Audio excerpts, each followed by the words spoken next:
How do you mitigate? How do you minimize the risk when you're looking at a new investment? What's your philosophy, or what's your approach? How do you try to help me see a new investment opportunity through your eyes? What do you think? Yeah, this is interesting. So, of course, I'm in the self-storage field. There seems to be a lot of opportunities right now to buy half-filled facilities. So basically, somebody went through the effort of building it, constructing it, getting it partially rented up, and now they want to exit. But it seems like their exit value is always, 90% occupied rather than the 40 that they're selling it at. Those types of things bother me a lot. It's really hard to connect the dots between a 40% occupancy and 90% occupancy. Maybe it'll get there, maybe it won't. But I don't like the potential downside of you paying top dollar and it maybe doesn't ever get to the 90%. I'm seeing a lot of that sort of stuff, and it kind of just reminds me that what I've done pretty much all the way through here is that either you're buying an income stream, you're paying for that income stream. You'd really have to screw up to make that income stream go away. Like if you buy a self-storage facility and it's 75% full, you really have to screw it up to get it below 75%. But now there's some things that you can do to get it up and over that. And so if your baseline is 75% and all you can do is do better if you get it more occupied, well, that doesn't seem like there's a whole lot of risk there. Now, I've developed self-storage facility, and there is some risk there, but effectively what we've been doing is we knew that in the Twin Cities market, there was a need for a certain type of storage facility. So we built that. We didn't know whether or not this was going to take off or take at all, really.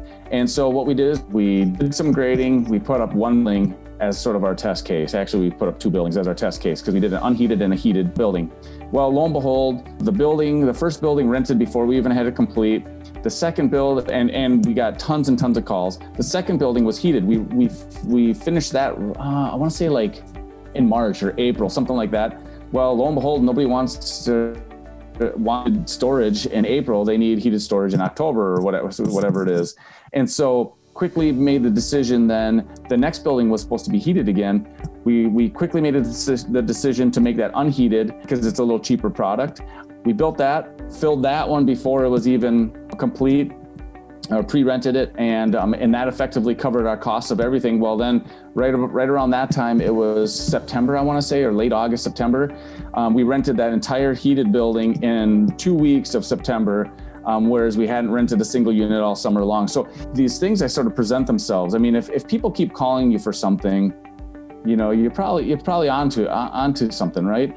And so effectively what happened is, so we made these larger units, so 25 by 50. The cheapest one is $585 a month. So, kind of your top dollar type of storage unit.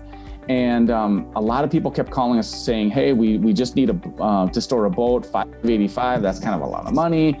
And we got enough of those calls that we said, hey, why don't we try to find some property and build something that's slightly smaller, slightly cheaper. And so we did that. We built, instead of 25 by 50s, we built 18 by 40s at another location. And lo and behold, here we are full again. And we almost filled every building within 2 weeks of completing it. There was one building that we finished in, I want to say December 24th, like the day before Christmas, something like that, whatever, the week of Christmas. Well, lo and behold, nobody rents anything around here in the middle of winter, which it was. And I don't think we rented a single unit in that building until March 1st.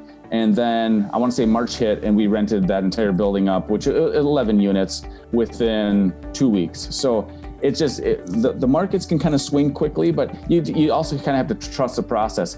If people are calling you all year long for a certain product or all summer long for a certain product, you get to the next summer, it's very unlikely that they're going to stop calling you again, right? So, there's some things that you can kind of push ahead with, knowing that eventually sort of the market's going to come around to you. But that we also had a neighbor who built 6 mini storage buildings all at once.